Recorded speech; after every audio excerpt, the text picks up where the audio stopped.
REET paper अध्ययन श्रृंखला में आज का हमारा पेपर है रीट 2017 लेवल 2 का पेपर है और हम भाषा प्रथम हिंदी को देख रहे हैं और फटाफट देखते हैं कि किस प्रकार के जो प्रश्न है भाषा प्रथम के अंदर पूछे गए थे हिंदी में 2017 के पेपर में। तो चलिए शुरू करते हैं।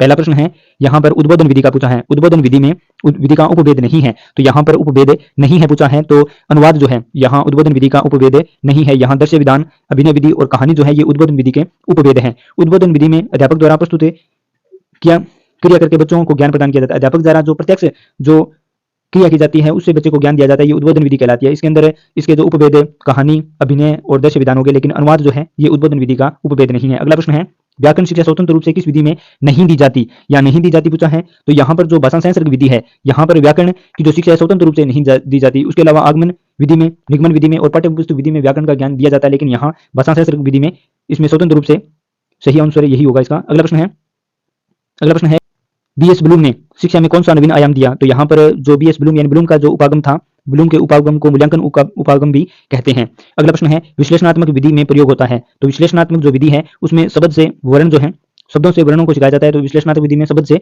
वर्ण यहाँ सही होगा। और अगला प्रश्न है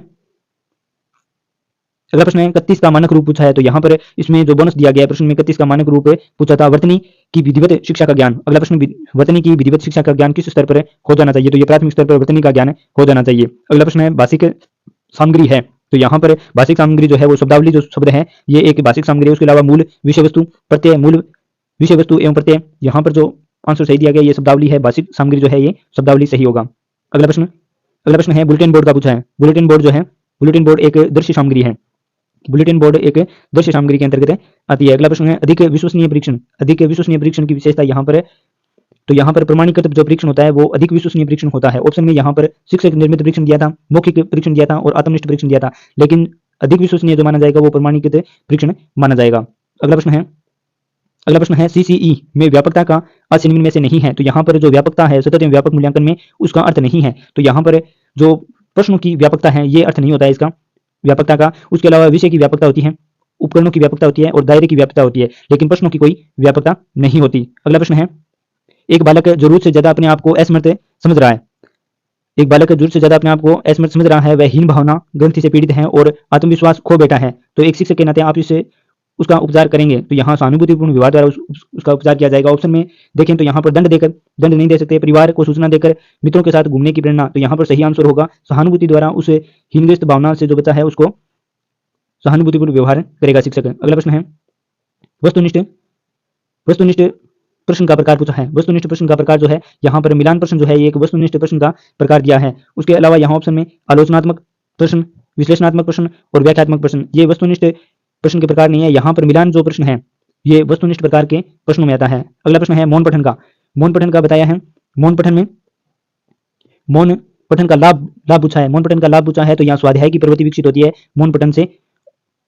अगला प्रश्न, एक अच्छे मूल्यांकन की विशेषता नहीं है, यानी एक अच्छे मूल्यांकन की विशेषता नहीं है, मूल्यांकन की विशेषता नहीं है पूछा है। तो यहाँ पर वैधता, वस्तुनिष्ठता और व्यापकता ये तो मूल्यांकन की विशेषताएं होती है, लेकिन आत्मनिष्ठता शब्द जो है ये अच्छे मूल्यांकन की विशेषता नहीं होती। उसके अलावा यहाँ पर जो विश्वसनीयता, विभेदिकारिता ये जो होते हैं ये भी मूल्यांकन की विशेषताएं होती हैं। वैधता, वस्तुनिष्ठता, व्यापकता और विश्वसनीयता और विभेदिकारिता जो है ये सभी जो है अच्छे मूल्यांकन की विशेषता होती है, लेकिन आत्मनिष्ठता है जो विशेषता नहीं होती अच्छे मूल्यांकन की। अगला प्रश्न है, उसमें बोनस दिया गया प्रश्न था रचना शिक्षण का उद्देश्य है। तो यहाँ पर इस प्रश्न में बोनस दिया गया है। अगला प्रश्न है तिरस्कार शब्द में कौन सी संधि है। यहाँ तिरस्कार शब्द में कौन सी संधि प्रयुक्त हुई है ये पूछा है। तो यहाँ तिरस्कार शब्द में संधि जो है वो विसर्ग संधि होगी। अगला प्रश्न है, हीन भावना शब्द में कौन सा समास है। तो यहाँ पर हीन भावना शब्द में समास पूछा है, यहाँ कर्मधारय समास है होगा। अगला प्रश्न है, उत्कर्ष का सही विलोम शब्द, उत्कर्ष का विलोम शब्द पूछा है तो यहाँ उत्कर्ष का हो जाएगा अपकर्ष। अगला प्रश्न है, स्वावलंबी शब्द में शब्द के लिए प्रयुक्त सही वाक्यांश पूछा है स्वावलंबी शब्द के लिए। तो यहाँ पर जो हर प्रकार से आत्मनिर्भर हो स्वावलंबी कहलाता है। ऑप्शन में यहाँ स्वयं की इच्छा से सेवा करने वाला, स्मरण करने योग्य और बिना संकोच करने वाला, लेकिन यहाँ सही आंसर जो होगा स्वावलंबी का, जो हर प्रकार से आत्मनिर्भर हो स्वावलंबी कहलाता है। अगला प्रश्न है, इनमें से विदेशी शब्द बताइए। विदेशी शब्द बताना है, उसमें दौरान शब्द जो है वो विदेशी शब्द दिया है। यहाँ पर ऑप्शन में राष्ट्र, निरंतर और व्यक्ति दिए थे, लेकिन यहाँ पर विदेशी शब्द दौरान सही होगा। अगला प्रश्न है इनमें से कौन सा शब्द पुल्लिंग शब्दों से असंगत है, यानी पुल्लिंग शब्दों में नहीं है, असंगत है। तो यहाँ पर जो स्थिति शब्द है ये पुल्लिंग नहीं है। उसके अलावा विनाश, वातावरण और परिणाम ये सभी जो शब्द हैं ये पुल्लिंग शब्द के श्रेणी में आते हैं, लेकिन स्थिति शब्द जो है ये पुल्लिंग नहीं है। अगला प्रश्न, अगला प्रश्न है, इनमें से वह शब्द बताइए जिनका वचन अथवा लिंग किसी भी परिस्थिति में नहीं बदलता, तो वो यहाँ पर जल शब्द है, यानी जल एक अव्यय शब्द के रूप में हुआ है। तो आलसी, ऑप्शन में आलसी, लिपि और दीवार, ये सभी जो है ये वचन और लिंग से परिवर्तित होते हैं, लेकिन यहाँ पर पूछा है जो लिंग और वचन से परिवर्तित नहीं होते, यहाँ पर जल शब्द है। अगला प्रश्न है उपयोगवाद, प्रश्न है उपयोगवादिता, उपयोगितावाद शब्द का सही अर्थ बताना है, या उपयोगितावाद का सही अर्थ बताना है। तो यहाँ पर अधिक से अधिक लोगों का अधिक से अधिक हित साधन धर्म जो है ये उपयोगितावाद का सही अर्थ बताया, यहाँ पर अधिक से अधिक लोगों का अधिक से अधिक हित साधन धर्म। ऑप्शन में यहाँ पर वह सिद्धांत जिसमें किसी वस्तु की उपयोगिता बताई जाए, दूसरा है मौलिक उत्पत्ति का सिद्धांत और उपयोग में लाने का भाव, लेकिन यहाँ पर सही आंसर होगा अधिक से अधिक लोगों का अधिक से अधिक हित साधन धर्म जो है। अगला प्रश्न है कि यदि यदि हम अब भी नहीं संभले तो उनके विनाशकारी परिणाम शीघ्र सामने आएंगे, वाक्य में कौन सा काल प्रयुक्त हुआ है। यहाँ काल का पूछा है भी, काल का पूछा है भी कौन सा काल वाक्य में दिया गया है। तो यहाँ पर जो काल दिया गया है, यहाँ पर संभाव्य भविष्य काल दिया गया है। प्रश्न क्या था कि यदि हम अब भी नहीं संभले तो उसके विनाशकारी परिणाम शीघ्र सामने आएंगे, शीघ्र सामने आएंगे, तो यहाँ पर संभाव्य भविष्य काल दिया गया है। यदि आसन भूतकाल की बात करें तो आसन भूतकाल में यहाँ पर क्रिया का जो निकट या अभी समाप्त होने की क्रिया जो अभी समाप्त हुई है, ये आसन भूतकाल होता है। जैसे महेश आया है, आसन भूतकाल हो गया। और जो संदिग्ध वर्तमान काल है, संदिग्ध वर्तमान काल में क्रिया के होने पर संदेह होता है, क्रिया के किसी होने पर संदेह होता है। और संभाव्य भविष्य काल में जो भविष्य में जो क्रिया है उस पर संभावना या इच्छा प्रकट की जाती है। जैसे इस वाक्य में यदि हम अभी नहीं संभले तो उसके बिना विनाशकारी परिणाम शीघ्र सामने आएंगे, तो यहाँ संभाव्य भविष्य काल होगा। अगला प्रश्न है, सभी चौराहों पर बहुत भीड़ रहती है, वाक्य के रेखांकित शब्द का अर्थ बताना है। तो यहाँ पर चौराहों शब्द का पूछा है, तो यहाँ चौराहों शब्द का अर्थ बताना है इसका। तो ये होगा एकाधिक स्थान जहां पर रास्ते मिलते हैं चौराहे कहलाते हैं, चौराहों। अगला प्रश्न है, मैं केवल इसलिए नहीं आया था, वाक्य में कौन सी अशुद्धि है। वाक्य है मैं केवल इसलिए यहाँ आया था, वाक्य में अशुद्धि पूछी है।